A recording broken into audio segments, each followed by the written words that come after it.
I bet you by the end of this video, you'll be left wondering if this was the smartest knockout ever recorded in the golden history of boxing. It's no secret that the rivalry between Russia and the United States of America has always been much more than just a sporting one. However, when we focus solely on the noble art of fistfighting, it's about different styles, thoughts, and ways of seeing the world that create diverse ways of fighting inside the ring. When he appeared on the horizon, this quiet Russian kid seemed harmless, especially since the American audience had never heard of him before. Compared to his rival, a rising HBO star, his name seemed out of place in the spotlight. However, the energy transmitted by the entire environment was different. In Las Vegas, it felt as if something unusual was about to happen. It was July 2010, and the protagonist of this story is none other than Dmitry Pirog, a fighter who demonstrated his intensity in the ring, making a clean statement with his powerful right hand. "I'm here, and I'm here to stay. Stay until the end to witness a message that resonates in the ears of non-believers even today. Take my hand and let's go back to the summer of 2010, when a low-profile 34-year-old fighter entered the ring to change the course of history. Dmitry Pirog, without any hint of emotion, without any other light than necessary on him, and without big names behind him, was just a man who possessed in his fists an unmatched force and an unpredictable style. Without even fitting in with the European fighters, Pirog wasn't simply a boxer who followed the 1-2-3 script to the letter. Even when he moved too much or trapped himself and forced himself to fight at angles where no one would be able to get an offense off, he found a shortcut to victory. To dismiss him, his detractors often said that Pirog was a fighter who relied on his strange technique to achieve success, an idea that didn't last long after what happened that strange night. Unfortunately, in the ring, in the other corner, was none other than Daniel the Miracle Man Jacobs. You've probably heard of him. He entered that arena in Las Vegas with a record unmarred by the bitter taste of defeat. Of his 20 victories, 17 of them had come by way of knockout. Not only did the promoters love him, but ESPN did too, and HBO had its eyes on him to make him the sport's next big star. Smiling at the cameras, he assured the press that he didn't see any kind of real competition in the Russian, and as if that weren't enough, the World Boxing Organization added a little more spice to the fight by awarding the vacant middleweight belt as a benefit. What everyone assumed seemed to be true, that they were looking for an easy opportunity to give Jacobs a title so he could take the next big step in his career.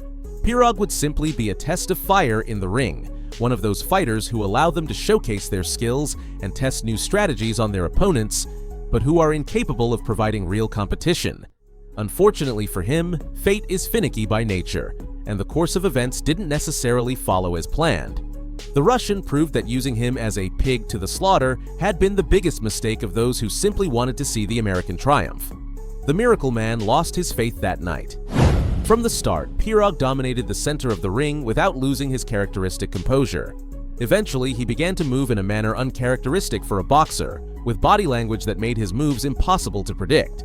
Even though his big attacks hadn't even begun, Jacobs didn't know what to do. Play here for competition, but it's no insult of whom could have a terrific career in the sport, either of whom could conceive of a legitimate middleweight champion. But to call that now is absurd. Well, right away you saw Danny Jacobs come back. We've seen it a couple of times. But Danny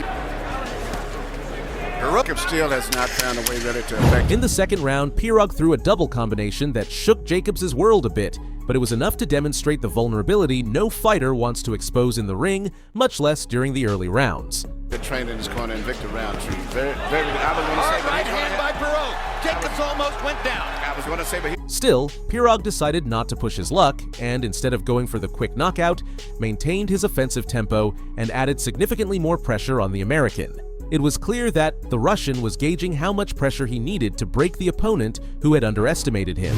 Victor Roundtree he's going to have his hands full tonight. Yep. Trying to plot a strategy, because I know they were, especially if it's his first time fighting. You can say he's made quite a few trips here attending fights. a week. Says he didn't take that all that easily to American food around here in the hotel, because that wasn't really Russian food to him. He's beating He's a very difficult guy to fight. You know, there's an improvisational quality to what Pirog does. As I said, he moves his head in and out. As if by a miracle, Jacobs began to find his own rhythm during rounds 3 and 4. He was able to land a couple of punches on the Russian that kept him in contention for the win, but Pirog proved to be much more than just a puncher. He had the stamina and nerve to react to the new level of offense from the predicted champion of the night, moving in a distinctive manner and throwing aggressive punches with a conflicting style that seemed a blend of his best before him, yet still retained his strange brand of originality. First round with good, strong right hands. Pirog beat the heck out of him in the second round. And forward.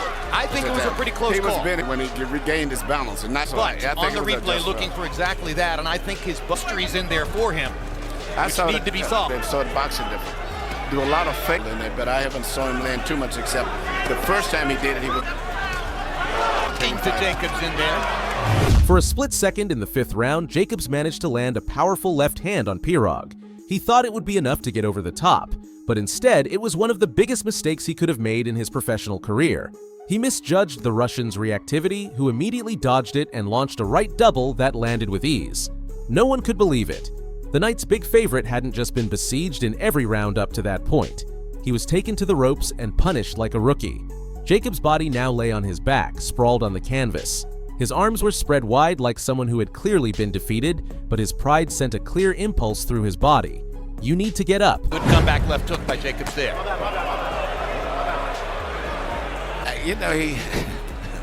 I think he just told him hit me low, but a big issue of it, which I think is good.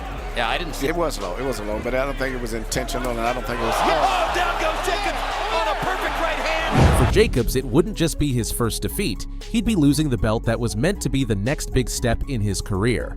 It was a defining moment, and he knew he had to do the inhumane to achieve it, even though the Russian nobleman he'd underestimated was already making headlines the next morning. The referee initiated the safety count and followed it strictly until that impulse from Jacobs, where he noticed something unusual was really happening to him and wouldn't let him back into the fight.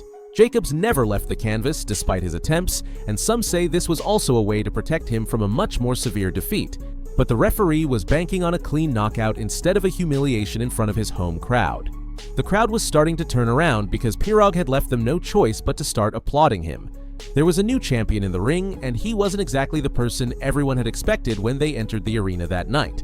The outcome of the fight had been as unpredictable as the Russian's moves, even as the knockout that was waiting to give him a victory. So, after 10 seconds, which must have felt like an eternity for the Miracle Man, the decision had already been made. She had been marked by the fists of a noble fighter who came to the arena as a nobody and emerged champion. The commentators started a new narrative by claiming it was the birth of a new star. And just like that, everything began to change.